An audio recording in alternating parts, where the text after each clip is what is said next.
A very good afternoon, friends. Today we'll see what are few tips, tricks of making the unicompartmental knee replacement a success in our day-to-day practice. I am your friend Vaibhav. When we look at the unicompartmental knee replacement, the fundamental remains the same. We intend to restore patient's premorbid anatomy, give him the desired alignment, and ensure a proper ligament balance. There are 10 fundamental things that we need to do correct. We have to select our patients correctly. We must exclude the patient who do not fit into our criteria for a surgical thing. We must plan accurately. An exposure, a good exposure is key to good execution. The tibial cut is the foundation cut, and we must pay a lot of attention to it. And then, as usual, we go about doing a distal femoral cut, sizing, 3-in-1 femoral cut, implantation, and closure. So the if you look at the whole sequence, it's pretty much like a knee replacement, that you have to select your patient correctly, do the pre-op investigations. The tibial cut has to be taken first and properly after a good exposure. You take the distal femoral cut, you size, take your 3-in-1 cut, and cement it correctly. The indications for these surgeries, for this particular surgery, is expanding. Most patients would be the one who have isolated symptomatic osteoarthritis of either the medial or lateral compartment, the osteonecrosis of the medial femoral condyle that is not amenable to any cartilage procedure, failed non-operative measures in which the patient has received drug therapy, physical exercises, unloader braces, cortisone injection, viscosupplementation injection, has undergone an arthroscopy or any other cartilage repair procedure are relative indications. The patient's body weight is not an absolute indication or contraindication, but at least early in your practice, you must choose a patient who is closer to the ideal body weight. You must also explain at this stage that the longevity of this procedure may not or has yet not been shown equal to a total knee replacement, although it is approaching the success rate of TKR in many series. This is a very typical standard X-ray for patient whom you would offer a unicompartmental or a partial knee replacement surgery. You will see that on valgus stress there is opening of the joint, and on a weight-bearing X-ray it's almost a bone-on-bone condition. There are few contraindications. So patient with inflammatory arthritis, asymptomatic PATFEM arthritis, active history of infection, arthritic changes in other compartment, any extra-articular alignment deformity, ACL deficiency, a flexion contracture greater than 10 degrees, an ROM less than 90 degree, or a severe deformity 10 degree of varus or 15 degree of valgus is a contraindication. A lateral X-ray is very useful, and you can see the tibial translation in the first lateral X-ray that we have shown. Similarly, a symmetrical diminution in the joint space as seen in inflammatory arthritis is a contraindication, and a severe valgus deformity is contraindication. So how do we begin? As I said, pre-op planning is the key, and you must look at the X-rays and plan and template accordingly. Once you have done your pre-operative planning, it's important to expose adequately the joint that you want to operate. The knee is usually placed in a 90-degree flexion for marking your skin incision. Now, in your initial days, it's important that you expose more generously, and while once you progress, a shorter incision from the medial third of the patella to the tibial tuberosity should be sufficient. The dissection should be sharp, made down to the fascia, and very little flaps should be elevated on the either side.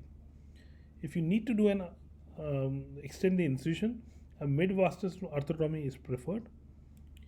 If you are more comfortable with doing a medial parapatellar approach, even that is fine. Now, there is a critical difference here between doing a UKR and a uni or a partial knee. While in TKR you would do a more extensive release to expose your medial surface, Here your subperiosteal medial release is only performed to a limited extent so as not to disrupt any major ligamentous structure on the medial side. It may be a good idea to remove a small amount of fat, infrapatellar fat pad here, so that you can, one, inspect the compartment, and second, that an uninhibited view of the joint is seen. For mobile bearing knees, it's important that the heel is not grounded and that it is kept free so as to give you a correct judgment of the tightness and looseness of the flexion and extension space. On the right side of the screen, you will see a typical incision, which once again is shown here.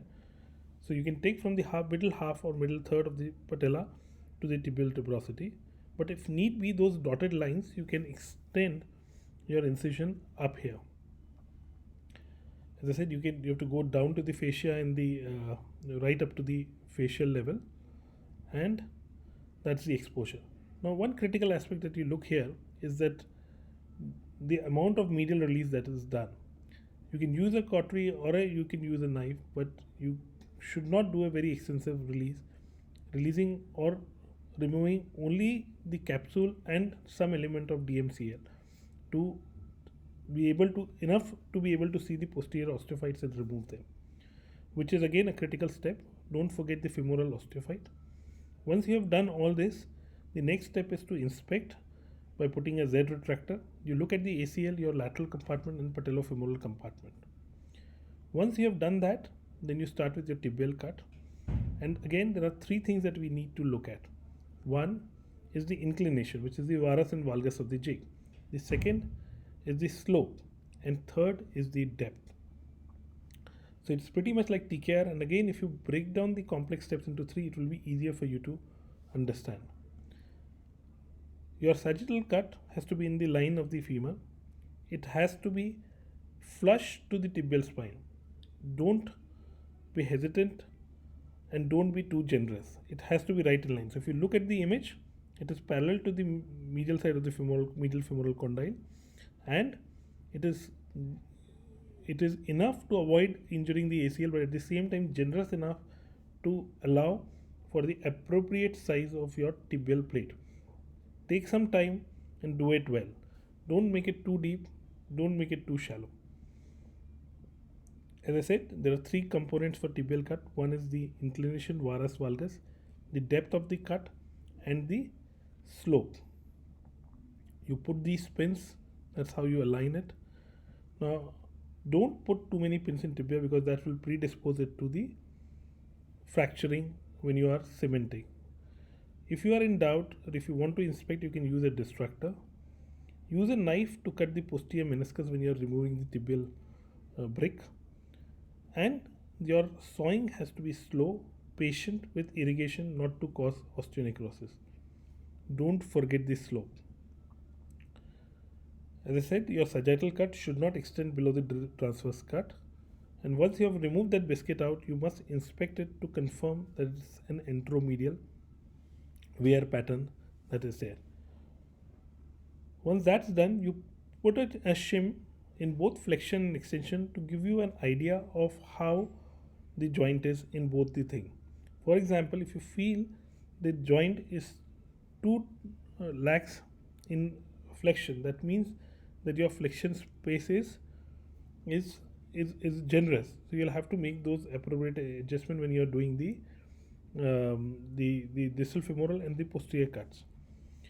As I said, depending on how you feel the flexion extension, you can put shims to change this thing. If you want to make an extension tight, then you can put a shim on the femoral side, allowing you to cut less of distal tibia.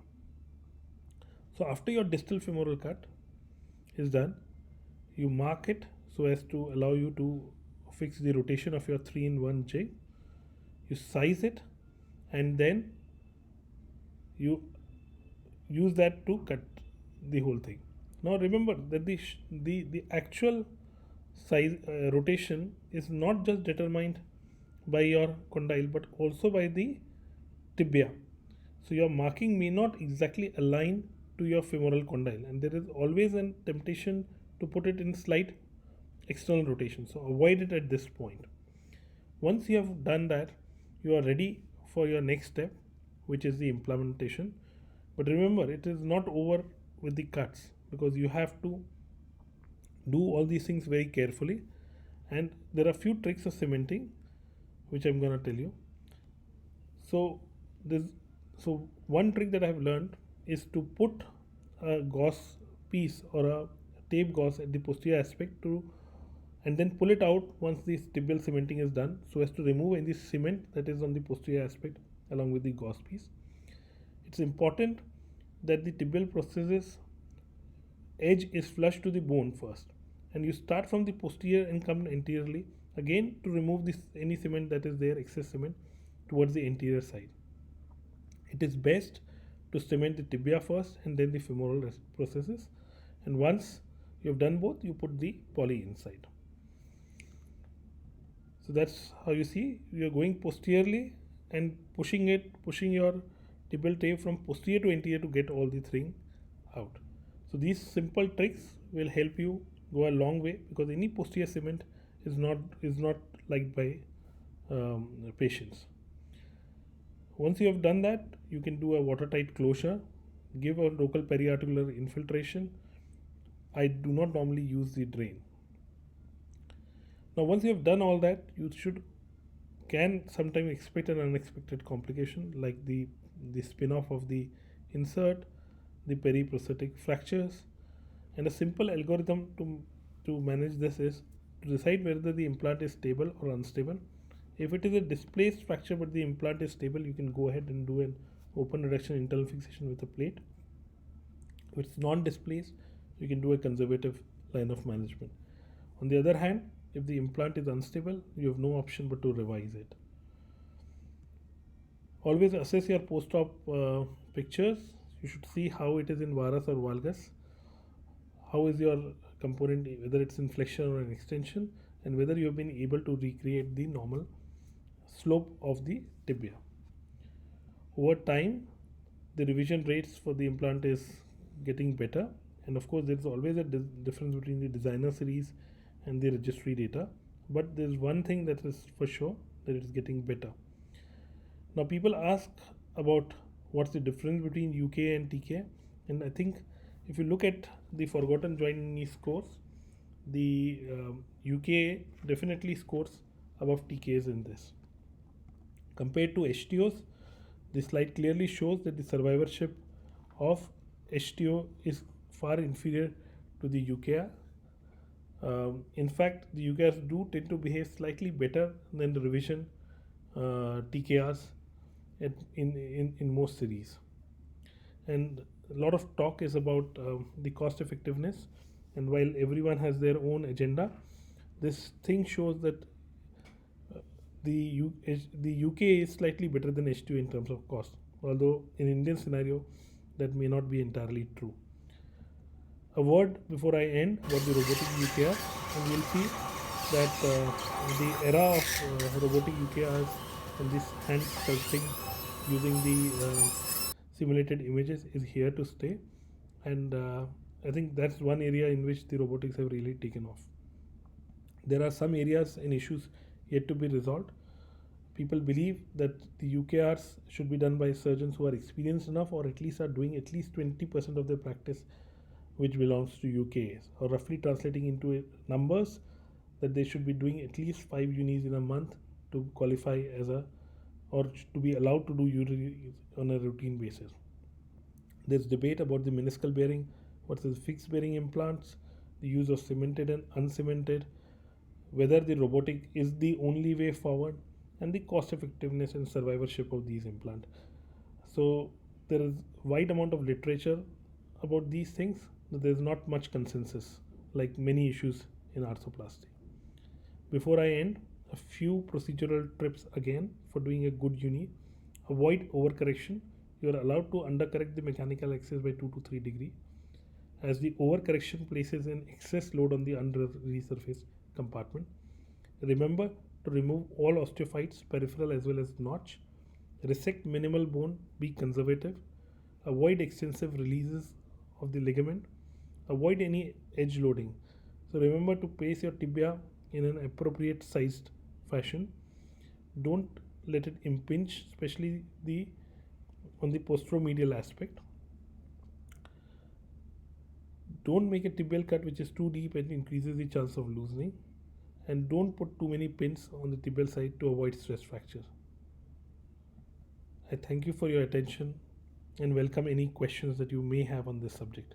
Thank you once again.